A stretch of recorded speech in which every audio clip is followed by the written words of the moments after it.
ఈ రోహింగ్యాల వల్ల ఎట్లాంటి ఇబ్బందులు అవుతున్నాయి మేడం ఇక్కడ ప్రాంత ప్రజలకి? చాలా ఇబ్బందులు అవుతున్నాయండి. ఎందుకంటే వాళ్ళ వల్ల మన మన హిందూ వాళ్ళ పిల్లలకి ఏమి వర్కులు దొరకట్లేదు. కూరగాయలు అమ్ముకునే వాళ్ళ కూరగాయలు లేవు, పండ్లు అమ్ముకునే వాళ్ళు మొత్తం వాళ్ళేనండి. మొత్తం వాళ్ళే అమ్ముకుంటూ ఉంటే మన వాళ్ళకి ఇబ్బంది అయ్యి మామూలుగా ఎటో బయటికి వెళ్ళి పని చేసుకుంటూ ఉంటున్నారు. చాలా ఇబ్బంది అండి. ఎందుకంటే పిల్లలను బయటకు పంపించాలన్నా భయం వేస్తుంది ఆడపిల్లలకు కూడా. ఎందుకంటే వాళ్ళు చూసి చూసి వాళ్ళని కూడా అడ్జేస్తున్నారు. పిల్లలు చెప్పుకోలేకపోతున్నారు బయట కూడా. అసలు చాలా వరకు వీళ్ళ వల్ల ఇబ్బంది. వీళ్ళని మనం మన భారతదేశం నుంచే ఎలగొట్టాలండి. ఫస్ట్ మోడీ గారు చేయాల్సింది ఏంటంటే మనమందరం హిందువులము, ఏ పార్టీకి అతీతంగా కాకుండా మనం ఓన్గా మనమందరం హిందువులం అని చెప్పేసి పోటీ చేసుకొని మనమందరం ఒక ఒప్పందం చేసుకొని వాళ్ళని నిలగొట్టాలి. వాళ్ళు ఎట్లా రాష్ట్ర ప్రభుత్వం కూడా స్పందించట్లేదు కదా, గత ప్రభుత్వం స్పందించలేదు, ఈ ప్రభుత్వం కూడా స్పందించలేదు కదా. ఇప్పుడు రాష్ట్ర ప్రభుత్వమే వాళ్ళది కదండి, వాళ్ళే కదా ఇప్పుడు అంటున్నారు ముస్లిం అంటే కాంగ్రెస్, కాంగ్రెస్ అంటే ముస్లిమ్స్ అని రేవంత్ రెడ్డి గారే కదా మాట్లాడింది. ఇప్పుడు వాళ్ళు కాకుండా మనమందరం కలిసి ఇప్పుడు వాళ్ళు ఎట్లా ఒక మసీదులో ఓ 10 మంది ఒకరిని కొడితే 10 మంది వచ్చి మీరందరూ వెళ్ళి కొట్టాలి అని చెప్పినట్టు మన హిందువులం కూడా ఏ కులం మతం అనేది కాకుండా ఒక హిందువుని ఎవరన్నా మన అన్నప్పుడు మనం కూడా 10-20 మందిని పోయి వాళ్ళని కొడితే చాలా వరకు మనలో కూడా ధైర్యం వస్తుందండి. మన వాళ్ళు ఏంటంటే వాడిని కొడుతుంటే వాళ్ళు అన్నట్టు అయిపోయి వాళ్ళకి అదే అవుతుంది. మనం ఇప్పటి నుంచి అంతా ఉమ్మడిగా చేసుకోవాలి ఇప్పుడు ఈ పని. అంటే ఇప్పటి వరకు హిందువులలో యూనిటీ లేదంటారు? యూనిటీ లేదండి. ఎక్కడుంది చెప్పండి? ఇప్పుడు ముస్లింలు ఎట్లా చేస్తున్నారంటే వాళ్ళకు ఒక శిక్షణ ఉంది, వాళ్ళ దర్గాలో మసీదులోనే ఒక శిక్షణ ఉంది. మన గుళ్ళల్లో చెప్పట్లేరు కదా, మనమంతా యూనిట్గా ఉండాలని చెప్పట్లేరు కదా. ఇప్పుడు నిన్ను కొట్టినప్పుడు ఒకరు మాట్లాడుతుంటే ఒకరు గుంజుకెళ్తారు, అది కరెక్ట్ కాదు కదా. నలుగురం వస్తే మనది మనకే. అసలు మన శివాజీ మహారాజ్ గారు ఏం చెప్పారు, ఒక్కరు వచ్చినప్పుడు మనం నలుగురం కలిసి కొడితేనే కదా మనకు వచ్చేది. మన స్వతంత్రం మనకు రావాలి. మన తెలంగాణ నుంచి రోహింగ్యాలని ఎలగొట్టాలంటే మనం అందరం ఐకమత్యంగా హిందువులం ఉండాలి. హిందువులం 100% ఉండాలని చెప్పి ప్రతి ఒక్క మహిళ, ప్రతి ఒక్క పిల్ల, బొట్టు పెట్టుకునే వాళ్ళు ప్రతి ఒక్కరు అనుకోవాలండి. మనది మన తెలంగాణ, మన భారతదేశం. కేవలం ఇది హిందువులకు సంబంధించిన విషయమే కాదు, మైనార్టీలు కూడా స్పందించాలి. కానీ ఇప్పుడున్న సమయంలో మైనార్టీలు స్పందించట్లేదు. ఎందుకోసం అంటారు? మైనార్టీలు స్పందించాలి అంటే అక్కడ వాళ్ళు ఉన్న ఓవైసీ వాళ్ళు ఉన్నారు కదండి, వాళ్ళకి భయపడతారు కదా. ఇప్పుడు వాళ్ళదే కదండి మైనార్టీ అంటే వాళ్ళే కదా. మరి వాళ్ళని దాటి వీళ్ళు రాలేరు. కొంతమంది వస్తున్నారు, ఇప్పుడు కూడా మనం చూస్తున్నాం కదా. అట్లనే జరిగిన ఎన్నికల్లో కూడా 1,60,000 ఓట్లు అక్రమంగా వచ్చినాయి అని చెప్పేసి అంటా ఉన్నారు. దీనిపైన 1,65,000 ఓట్లు వచ్చినాయి అని అంటే అక్రమంగా అంటే అది మామూలుగా మనం అనుకోవడానికి ఎందుకు వస్తాయండి? ఈ ఓట్లు వేస్తేనే కదా వస్తాయి. ఇప్పుడు మనం చేయాల్సినవన్నీ మనం చేస్తూనే ఉన్నాము. ఓట్లు అక్రమంగా వచ్చినాయంటే ఎట్లా వస్తాయి?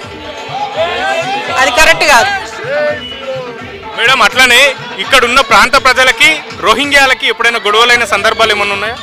అవుతాయండి, కంపల్సరీ. చిన్న బస్తీలలో మాత్రం కంపల్సరీ అవుతాయి. మా బడంగపేట సైడ్ అయితే వాళ్ళు రానివ్వరు, ఎక్కువ శాతం ఈ ముస్లిమ్స్ని అక్కడ సైడ్ రానివ్వరు. ఈ మధ్యకాలంలో షాప్స్కు పెట్టడానికి, పండ్లు పెట్టడానికి వస్తున్నారు. కానీ ఇంతవరకు నేను 20 years అయ్యాయి ఇక్కడ వచ్చి. ఎవరు మా సైడ్ కాలనీ, మా ఊరు వాళ్ళు మాత్రం రానివ్వరు ఎవరిని. చెరువులను, కుంటలను కూడా ఆక్రమించుకొని గుడిసెలు వేసుకుంటా ఉన్నారు కదా మేడం, దీనిపైన ఏమంటారు? ఇదే కదండి, ఇప్పుడు గత ప్రభుత్వం కాంగ్రెసే ఉన్నది. మధ్యలో 10 ఏళ్ళు మాత్రమే కేసీఆర్ పరిపాలించాడు, మళ్ళీ కాంగ్రెసే వచ్చింది. గత ప్రభుత్వం కాంగ్రెస్ ఉన్నప్పుడే గుంటలన్నీ స్వాధీనం వాళ్ళు చేసుకున్నారు. గుంటలనే కాదు, మీరు ఎక్కడ ఖాళీ ప్లాట్లు ఉన్నా, ఎవరన్నా మన బయట ఉంటారు కదా యుఎస్లో, అట్లా వాళ్ళ ప్లాట్లలో కూడా గుడిసెలు వేసుకొని ఉండడము. ప్లస్ ఇది మన ఈ చెరువులు ప్రతిదీ వాళ్ళు ఆక్రమించుకొని మనం ఆ సైడ్ వెళ్ళాలంటే భయపడతామండి. వాళ్ళంతా ఉమ్మడిగా ఉంటారు, మనం ఉమ్మడిగా ఉండలేకనే ఈ పరిస్థితి వచ్చింది. ఇప్పుడు మనలో హిందువులలో ఎట్లాంటి చైతన్యం రావాలి? హిందువులలో ఎట్లాంటి చైతన్యం అంటే నేను ఏం చెప్తున్నానండి, ఇప్పుడు ఒక్కరిని ఏమన్నా అన్నారే అనుకో 100 మందిని పరిగెత్తాలండి. నాకెందుకు, నా ఇంటి సమస్య కాదు అన్నట్టు అనుకోకుండా మన సమస్య, మన భారతదేశం సమస్య, మన తెలంగాణ సమస్య. మనం ఇంకా 10 సంవత్సరాలు అయిందంటే వాళ్ళ ఆధీనంలోకి వెళ్ళిపోతుందండి. ఇది మన వాళ్ళు ఏంటంటే ఒకరినే కంటున్నారు, వాళ్ళేమో 20 మందిని కంటున్నారు. 3 పెళ్ళిళ్ళు చేసుకుంటున్నాడు, వాడు 12 మందిని కంటున్నాడు. మన వాళ్ళేమో ఒక్కరు కంటున్నారు, ఆ ఒక్కరిని కూడా వాళ్ళు వద్దు అనుకుంటున్నారు. ఇప్పుడు మన అట్లా అంటే మన పరిస్థితి ఏంది? 35% వాళ్ళు ఉండే, 85% మనం ఉండే, తగ్గిపోతున్నాం మనం. ఒకసారి మన హిందువులు కూడా మన పర్సెంటేజ్ పెరిగితే ఎట్లాంటి ఇబ్బందులు వస్తాయి? వాళ్ళ పర్సెంటేజ్ మిగిలితే ఇంతకుముందు నిజాం కాలంలో ఎట్లా జరిగింది, వాళ్ళు వచ్చి మన మీద పడి ఎట్లా దౌర్జన్యం చేస్తేనా మా మతం తీసుకోండి, లేకపోతేనా చావండి. రెండే పెడతాడు ఆప్షన్. ఆడవాళ్ళని మళ్ళీ పాత పరిస్థితి చేర్చడము అవన్నీ జరుగుతాయి. మామూలుగా మిగతా విషయాలలో అయితే మాత్రం మీరు మా దాంట్లోకి వస్తేనే మీరు బతుకుతారు. 100% వెళ్ళిపోతారు. చిన్నపిల్లలను ఈ సభ జరిగినాక కూడా ప్రభుత్వం స్పందించకపోతే ఎట్లాంటి చర్యలు తీసుకుంటారు మేడం? ఎట్లాంటి కార్యాచరణ చేస్తారు? అవునండి, ప్రభుత్వం ఏముంది, ప్రభుత్వం మీద అందరికి విమర్శ ఉందండి. ఎప్పుడు ఉడుతుందో తెలియదు ఆ ప్రభుత్వం. ఈ ప్రభుత్వం ఎప్పుడు ఊడిపోతుందో ఊడిపోతుందండి. దీనిదే ఉందండి. ఇది కాంగ్రెస్ ప్రభుత్వం అంత చెత్త ప్రభుత్వం ఇంకోటి లేదు. రేవంత్ రెడ్డి మన హిందువు కాదా అండి? అందులో మిగతా పార్టీ వాళ్ళంతా మన హిందువులు కాదా అండి? ఎందుకు రారండి ఇట్లాంటి సభలకి, మన హిందూ సభలకి? మిగతా వాళ్ళంతా పార్టీలందరూ ఉన్న వాళ్ళందరూ రావాలా. మనం హిందువులం కదా, ఆయన ఏం ముస్లిం కాడు కదా. మరి అది కూడా ఆలోచించ. కాంగ్రెస్ కూలిపోతుందండి, జన్మలో మళ్ళీ రాదు. వస్తే బీజేపీ పార్టీ వస్తుంది, నరేంద్ర మోడీ గారే వస్తారు, ప్రధానమంత్రి యోగి గారే అవుతారు. అది 100% గ్యారంటీ అండి. ఎందుకంటే మనం చేసుకోవాలి. ఒక కోటర్కి 1000 రూపాయలకు అమ్ముడపోవద్దండి. అమ్ముడపోయినంత వరకు మనం ఏమీ చేయలేకపోతున్నాం. ఈ మనుషులు మన హిందువుల్లో కష్టం చేస్తున్నారు, 1000 రూపాయలు వస్తున్నాయి. అయినా 1000 రూపాయలకు ఆశించి ఓట్లు వేరే వాళ్ళకి వేసుకుంటారు. వాడు కుక్కని నిలబెట్టినా, బీజేపీ నుంచి కుక్కని నిలబెట్టినా ఓటేసే ధైర్యం తెచ్చుకోండి హిందువులు. ఆ కుక్కనే మనల్ని కాపాడుతుంది, కానీ మనిషి అని కాదు. ఆ మనిషిని మార్చే ధైర్యం మనలో ఉంది, మన హిందువుల్లో ఉంది. ఎందుకంటే మన బొట్టులో ఉంది బలం. అది ఎందుకు అర్థం చేసుకుంటలేరు? ఎక్కడ ఎవడు పైసలు ఇస్తాడా, ఎవడు ఏం చేస్తాడా అని వాళ్ళ దగ్గరికే పోయి ఓటేస్తా అంటున్నారు. కానీ మనం హిందువులము అనే సంగతి ఎందుకు మర్చిపోతారు? మనకి ఏ పార్టీ అయినా సపోర్ట్ చేస్తుందా? ఒక భారతీయ జనతా పార్టీ సపోర్ట్ చేస్తుంది. దాని వెనకాల పోతే మా పరిస్థితి అయిపోయింది. మేము పెద్దవాళ్ళమైన రేపు మీరు మీ పిల్లలు ఏమైపోతారు? వాళ్ళ దగ్గర మీరు కంపల్సరీ అయిపోతారు. మన సంఖ్య తగ్గిపోతుంది. ఇప్పటికే వాళ్ళది 40% దాటింది ముస్లింస్. ఇట్లాంటి రోహింగ్యాలు వచ్చి ఇంకా అదే అవుతుంది. మన మోడీ గారికి మొత్తం అందరు కలిసి చెప్పాల్సింది ఏంటంటే ఈ రోహింగ్యాలకు ఒక చట్టం తేవాలి, మన భారతదేశం నుంచి వెళ్ళిపోయేటట్టు. అలాంటిది వస్తేనే సగం వీళ్ళు పోతారు, సగం ముస్లిమ్స్ కూడా సగం అదే అవుతుంది. ఇప్పుడు యాక్చువల్గా రోహింగ్యాలు అనేవాళ్ళు భారతదేశంలో పుట్టి పెరగలేదు వాళ్ళు నిజంగా. ఎందుకంటే వాళ్ళని అట్లాగే అనుకోవాల్సి వస్తుంది. వేరే రాష్ట్రాల నుంచి ఇక్కడికి వచ్చి ఇక్కడ ఉన్నటువంటి హిందువుల యొక్క పొట్టను కొడుతున్నారు, వాళ్ళ వ్యాపారాలను దెబ్బ కొడుతున్నారు. అట్లాగే హిందూ మహిళలను, హిందూ ఆడబిడ్డల్ని అందరినీ కూడా చెరబట్టి వాళ్ళకి అన్యాయం చేస్తున్నారు. ఎక్కడ చూసినా అన్యాయాలు, అరాచకాలు, దుర్మార్గాలు, దోపిడీలు ఇవన్నీ చేస్తున్నారు. ముఖ్యంగా తీసుకుంటే ఈ బాలాపూర్లో ఇక్కడ 50% మొత్తము రోహింగ్యాలు వచ్చి ఆక్యుపై చేసేశారు. మరి వాళ్ళు ఎట్లా వచ్చారు ఏంది అన్నది వాళ్ళకి వెనకల ఎవరైతే సపోర్ట్ చేస్తున్నారో వాళ్ళకి మాత్రమే తెలియాలి అది ఆ విషయం. నిన్న లేక మొన్న ఈ రేవంత్ రెడ్డి ప్రభుత్వం ఏదైతే ఉందో ఆయన డైరెక్ట్గా చెప్పేశాడు. ఏమని? కాంగ్రెస్ అంటే ముస్లిం, ముస్లిం అంటే కాంగ్రెస్ అన్నాడు. అంటే మీరు ఎవరికి మద్దతు ఇస్తున్నట్టు? ముస్లింలకు మద్దతు ఇస్తున్నట్ట? మరి ముస్లింలకు మద్దతు ఇస్తున్నప్పుడు హిందువుల దగ్గరికి వెళ్ళి ఓట్లు ఎట్లా అడుగుతారు మీరు? మరి ఈ ప్రభుత్వం మీరు మెసేజ్ ఏమి ఇవ్వదలుచుకుంటుంది? ఇక్కడ ఉన్నటువంటి హిందువులకు, ముఖ్యంగా తెలంగాణలో ఉన్నటువంటి హిందువులకు మీరు మెసేజ్ ఏమి ఇస్తున్నారు? అంటే హిందువులు ముస్లిం కాదా? వాళ్ళు జనాలు కాదా? వాళ్ళు మనుషులు కాదా? మరి వాళ్ళ ఓట్లు అవసరం లేనప్పుడు మీరు డైరెక్ట్గా వెళ్ళి వాళ్ళ దగ్గరికి ఓట్లు ఎట్లా అడుగుతున్నారు? అది ఒకసారి ఆలోచించుకోవాలి మేడం. అట్లనే ఇట్లా ఐడెంటిటీ, ఇప్పుడు ఆధార్ కార్డులు కానీ, రేషన్ కార్డులు, బ్యాంక్ అకౌంట్లు ఇవన్నీ కూడా అక్రమంగా వాళ్ళకి ఇచ్చినట్టు సమాచారం వచ్చింది కదా మేడం, దీనిపైన ఏం మాట్లాడతారు? ఇప్పుడు మీరే ఇందాకే చెప్పాము, తను డైరెక్ట్గా చెప్పేస్తున్నాడు. ఒక గవర్నమెంట్లో ఉన్నటువంటి అధికార ప్రతినిధిలాగా ఉన్నటువంటి ఒక సీఎం లెవెల్లో ఉన్నటువంటి ఒక వ్యక్తి నేను ముస్లింలకు ప్రతినిధి అని చెప్తున్నాడు. అంటే వెనకల ఏ విధంగా ఎంఐఎం వాళ్ళు అరాచకాలు చేస్తున్నారో వాళ్ళ వెనకల ఇక్కడ రేవంత్ రెడ్డి ప్రభుత్వము వాళ్ళకి అనుకూలంగా ఉంది. వాళ్ళేం చేస్తున్నారు? ఎక్కడ చూసినా కూడా ముస్లింలకు, ఈ బంగ్లాదేశ్ల రోహింగ్యాలకు వాళ్ళకి ఆధార్ కార్డులు అయితేనేమి, పాన్ కార్డులు అయితేనేమి, అలాగే రేషన్ కార్డులు అయితేనేమి వాళ్ళకి దొంగగా సృష్టించి వాళ్ళని భారతదేశంలోకి పంపిస్తున్నారు. అంటే భారతదేశంలో ఉన్నటువంటి ఇక్కడ హిందువులను దెబ్బ కొట్టడానికి ఈ విధంగా వాళ్ళని తయారు చేస్తున్నారు. బంగ్లాదేశ్లో ఉన్న హిందువుల పైన కూడా ఇబ్బందులు పెట్టడం, వాళ్ళని ఇబ్బందులకు గురి చేయడం అక్కడ ప్రభుత్వం చేస్తూ ఉంది కదా మేడం, దీనిపైన ఏం మాట్లాడుతారు? బంగ్లాదేశీయులు అక్కడ వాళ్ళు హిందువులను ఏ విధంగా ఈ మధ్యకాలంలో అరాచకాలు ఏ విధంగా చేస్తున్నారో ఒక చిన్న ఎగ్జాంపుల్. ఒక నెల కిందట ఒక హిందూ అబ్బాయిని కొట్టడమే కాకుండా ఆ కసిని ఏ విధంగా తీర్చుకున్నారంటే తన చెట్టు కట్టి అందరి ముందర నిప్పు పెట్టి చంపేశారు. అంటే హిందువుల మీద ఏ విధంగా మీకు పగ, ద్వేషం ఉన్నదో దీన్ని బట్టి తెలుస్తుంది. అంటే ఈ బంగ్లాదేశ్ అనేది ఎక్కడుందండి? ఎక్కడుంది? మన భారతదేశంలోనే ఉంది కదా. అటువంటప్పుడు అక్కడ ఉన్నటువంటి హిందువులకు రక్షణ ఎవరు కల్పించాలి? అక్కడ ఉన్నటువంటి ప్రభుత్వం కల్పించాలి. మరి అక్కడ ఉన్నటువంటి ప్రభుత్వం ఎవరికి రక్షణ కల్పిస్తుంది? ముస్లింలకు, అక్కడ ఉన్నటువంటి రోహింగ్యాలకు రక్షణ కల్పిస్తుంది.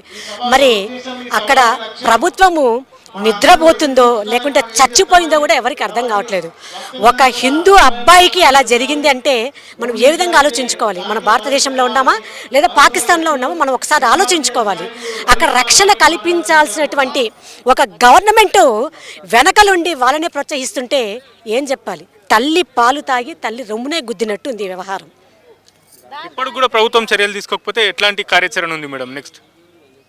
ఇప్పటికీ అంటే ఇవాళ మీరు చూస్తున్నారు ధర్మరక్షణ సభను. ఈ మెసేజ్ ఏదైతే ఉందో ఇక రేవంత్ రెడ్డి ప్రభుత్వానికి తెలియచేయాలనేటువంటి ఒక సంకల్పంతో ఇవాళ హిందువులందరూ కూడా ఏకతాటిగా ఇక్కడికి వచ్చి ఇక్కడ శంఖారావంని పూర్తి చేస్తున్నారు. ఇప్పటికైనా కూడా రేవంత్ రెడ్డి కళ్ళు తెరుచుకొని హిందువులందరికీ కూడా క్షమాపణ చెప్పి మేము ఇక్కడ ముస్లింలకి ప్రోత్సహించము, వాళ్ళను తగిన చర్యలు తీసుకుంటాము అని చెప్పేసి సభాముఖంగా మీడియా ముఖంగా అందరికీ చెప్తే కానీ మేమందరము దీన్ని విరమించము. దీన్ని కంటిన్యూగా ఇట్లాగే కొనసాగుతూనే చేస్తూనే ఉంటాము. మేడం అట్లనే రోహింగ్యాల వల్ల కుల వృత్తులకు ఇబ్బంది అవుతుంది, ప్రభావం చూపిస్తున్నారు అని అంటా ఉన్నారు. దీనిపై నిజంగా అండి, ఎందుకంటే ఈరోజు మీరు బయటకు వెళ్తే కూరగాయలు వాళ్ళే అమ్ముతున్నారు, పండ్లు వాళ్ళే అమ్ముతున్నారు, కుండలు వాళ్ళే అమ్ముతున్నారు, ప్రతి బిజినెస్లో వాళ్ళే ఉంటున్నారు. ఎక్కడికి వెళ్ళినా అంటే ఇది ఏమవుతుంది, మన దగ్గర ఏదో చిన్న చితకా పనులు చేసుకునే వాళ్ళ పొట్టగొడుతున్నారు. అక్కడ బంగ్లాదేశ్లో మన హిందువులను అసలు ఉండనిస్తలేరు. మన ప్రభుత్వానికి సిగ్గుండాలి. ఎందుకంటే వీళ్ళని ఎట్లా ఎంకరేజ్ చేస్తారు మీరు? ఇంకా కొంచెం ఎంక్వైరీ చేస్తే తేలింది ఏంటంటే వాళ్ళకి ఏకంగా డబల్ బెడ్రూమ్ ఇండ్లు, రేషన్ కార్డులు, ఓటర్ ఐడి కార్డులు ఎట్లా వస్తున్నాయండి? ఇది మన రేవంత్ రెడ్డి ప్రభుత్వం కళ్ళు మూసుకొని ఉండడం వల్లే కదా. అందుకని ఈ సభను దృష్టిలో పెట్టుకొని ఇమ్మీడియట్గా వాళ్ళు ఏదైతే రోహింగ్యాలు ఉన్నారో మేమైతే ఆల్రెడీ చాలామంది ఎంక్వైరీ చేసినాము, చెప్తున్నాము ఎవరెవరు ఉన్నారు అనేది. ఇప్పుడు గవర్నమెంట్ దిగాలి, రంగంలోకి దిగి ఈ బాలాపూర్ ఏరియాలో ప్రత్యేకంగా ఎక్కడెక్కడ రోహింగ్యా ముస్లిమ్స్ ఉన్నారో, బంగ్లాదేశ్ నుంచి వచ్చి అక్రమంగా ఆధార్ కార్డులు, ఓటర్ ఐడి కార్డులు సంపాదించారో వాళ్ళను తక్షణం అరెస్ట్ చేయాలి, వాళ్ళ ప్రాంతాలకు తిరిగి పంపించాలని మా యొక్క డిమాండ్. ఇది ఇక్కడే కాకుండా ఇంకా చాలా ధర్మరక్షణ సభలు అవుతాయి గవర్నమెంట్ మేల్కొనే వరకు. 10,000తో ఈ సభను చేస్తాం అనుకున్నారు, కానీ 10,000 కంటే ఎక్కువ మంది జనాలు అయితే ఇక్కడికి వస్తూ ఉన్నారు. అంటే రోహింగ్యాల వల్ల ఎన్ని ఇబ్బందులు అవుతా ఉన్నాయి అనేది అర్థం చేసుకోవచ్చు. నమస్తే అమ్మా. జై శ్రీరామ్ అండి. మేము ఈ సభకు చాలా బంగ్లాదేశ్ వాళ్ళు చాలా భారతీయుల దగ్గరికి చాలా వచ్చారు. ఈ ప్రభుత్వం పట్టించుకుంటలేదు. మేము చాలా కూలిపోతున్నాము ఈ భారతీయులందరి. ఎలాగైనా ఈ ప్రభుత్వం పట్టించుకొని వాళ్ళని తరిమి కొట్టాలని ఈ బహిరంగ సభను మేము ఏర్పాటు చేశారు. ఇప్పుడు అమ్మ వాళ్ళ వల్ల ఎట్లాంటి ఇబ్బందులు అయితే ఉన్నాయి ఈడ? ఈ ఎట్లాంటి ఇబ్బందులు అంటే ఇప్పుడు వాళ్ళు కూడా రేషన్ కార్డు సంపాదించుకుంటున్నారు, ఓటు ఐడి సంపాదించుకుంటున్నారు, ఆధార్ కార్డు కూడా సంపాదించుకుంటున్నారు. కానీ అన్నీ ప్రతి ఒక్క దాంట్లో వాళ్ళు మేలుకుంటున్నారు. కానీ ఫ్రూట్స్లో అమ్మే వాళ్ళు వాళ్ళే ఉంటున్నారు, చెప్పుల షాపులు కానీ వాళ్ళే ఉంటున్నారు, బట్టల షాపులో వాళ్ళే ఉంటున్నారు, ఈ రైతు బజార్లో కూడా వాళ్ళే ఉంటున్నారు. ఎక్కువ వాళ్ళు ముందుకు వచ్చి చాలా చేస్తున్నారు. కానీ భారతీయులకు ఏమీ పని ఇలాంటివన్నీ రావట్లేవు. వాళ్ళని తరిమేస్తే మన భారతీయుల ముందుకు పోతాము, చాలా మేము మేల్కోగలుగుతాము అని మనం ప్రభుత్వం గురించి. ఎక్కడి నుంచి వస్తున్నారు? మేము కొత్తపేట వస్తున్నామండి. కొత్తపేట డివిజన్ అండి మాది, బీజేపీ. మాది పవన్ గారు, మా కార్పొరేటర్ గారు, మేము ఏర్పాటు మా మహిళా అధ్యక్షురాలండి, మహిళా మోర్చా అధ్యక్షురాలు, మేము సెక్రటరీ గారు. జై శ్రీరామ్. మన హిందువుల సమావేశానికి ఎందుకు ఏర్పరచుకున్నామంటే ఈ రోహింగ్యాలు వచ్చి ఎవరిని మా హిందువులకి ఏ పని దొరకకుండా ఏది లేకుండా అన్నీ వాళ్ళే, ప్రతిదీ పువ్వులు అమ్మటోళ్ళు వాళ్ళే, కూరగాయలు అమ్మటోళ్ళు వాళ్ళే, ప్రతిదీ వాళ్ళే.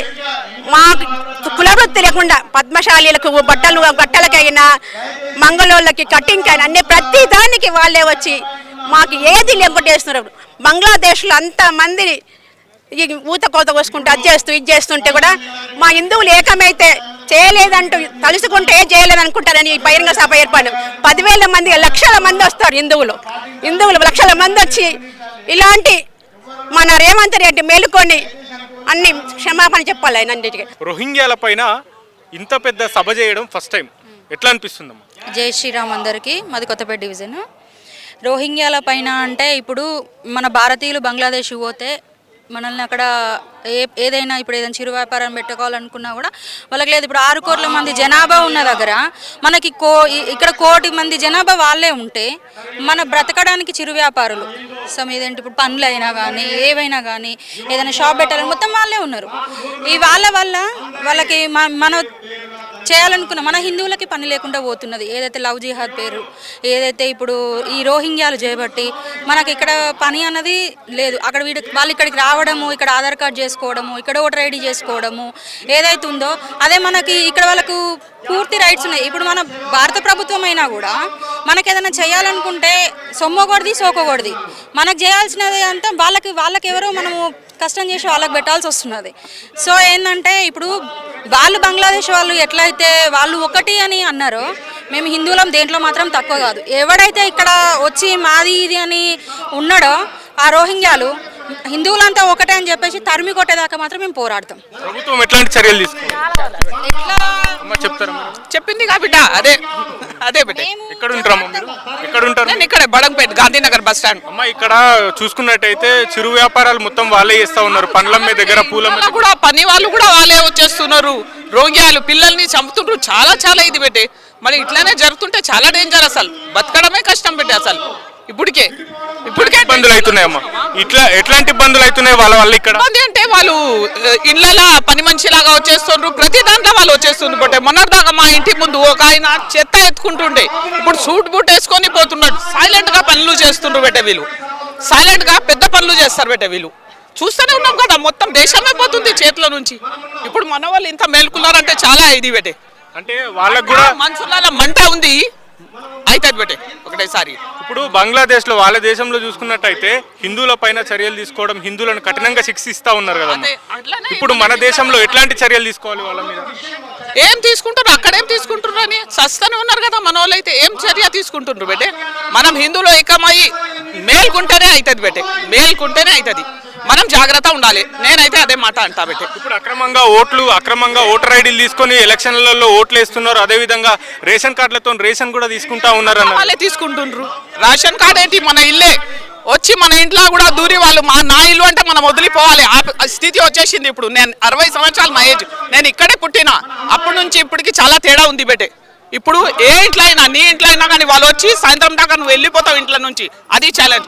వాళ్ళకి కిరాయికి ఇస్తే కూడా వాళ్ళు ఇల్లు నాది అంటే మనం వెళ్ళిపోవాలి. ఏ ధారకారి కూడా నిలబడలేరు ఈ టైంకి. మనం ఏకం కాకపోతుంటే ఇక సమయం వచ్చేసింది. ఇక మీ చిన్న వయసు ఉన్నప్పుడు ఎట్లా ఉంటుండేమ్మా? మంచిగా ఉంటుండే బట్టే. అంటే అప్పుడు కూడా ఈ పనులు జరుగుతున్నాయి కానీ ఇప్పుడు లాస్ట్ స్టేజ్కి వచ్చేసింది ఈ పని ఇప్పుడే అయితలే. అప్పటి నుంచి అయితేనే ఉంది, మెల్లమెల్లగా అవుతుంది. నేను తలాప్కట్ట దగ్గర ఆ స్కూల్లో చదివినా. నేను మూన్లైట్ స్కూల్ మాది. అప్పుడు తలాప్కట్ట ఎట్లా ఉండే, ఇప్పుడే ఎట్లా ఉండే, ఇది మొత్తం మారుతానే ఉంది బెటే. మారుతానే ఉంది. ఇక చెరువులు కూడా కబ్జాలు చేసుకొని గుడిసెలు వేసుకోవడం. నేను కండక్టర్ డ్యూటీ చేసినాను. నేను షాయిన్ నగర్, పాడి షరీఫ్ మొత్తం నేను డైలీ ఒక రూట్ ఆర్టీసీలా నేను మిదాని డిపోలో కూడా చేసిన. మొత్తం కొండల మీద పహాడ్ మీద కూడా వాళ్ళ ఇల్లులే ఉన్నాయి. మరి ఒక్కొక్క ఇంట్లో నుంచి ఎట్లా వాళ్ళు అసలు బయట రోడ్డు మీద వచ్చేసిండ్రు అంటే మనం చూసే చచ్చిపోవాలి. అసలు మీడియా నుంచి రోహింగ్యాల పైన ప్రభుత్వానికి మనం చెప్పాలంటే ఏం చెప్పాలి? వాళ్ళని తీసేయాలి ఇక్కడ నుంచి. మా రిక్వెస్ట్ అది. లేకుంటే ఇక దేవుడే ఇక మన వాళ్ళు మేల్కుంటే ఇక చెప్పాలి వెళ్ళిపోవాలి అంతే. వాళ్ళు వెళ్ళిపోవాలి అంతే. వాళ్ళ ఇంట్లో వాళ్ళు మంచిగా ఉండని, మా ఇంట్లో మమ్మల్ని ఉండనియాలి అంతే. జాగో భాగ్యనగర్ చలో బాలాపూర్ ధర్మరక్ష సభనైతే ఈరోజు ఏర్పాటు చేశారు. ఈ సభను కేవలం 10,000 మందితో ఇక్కడ స్థానిక చుట్టుపక్కల ప్రాంతాలతోనే ఈ సభను చేద్దాం అనుకున్నారు. కాకపోతే మన రాష్ట్రంలోని ఇతర జిల్లాల నుంచి, అదేవిధంగా మన హైదరాబాద్ ప్రాంతంలో ఇతర ప్రాంతాల నుంచి కూడా ఈ సభకు హాజరు కావడం జరిగింది.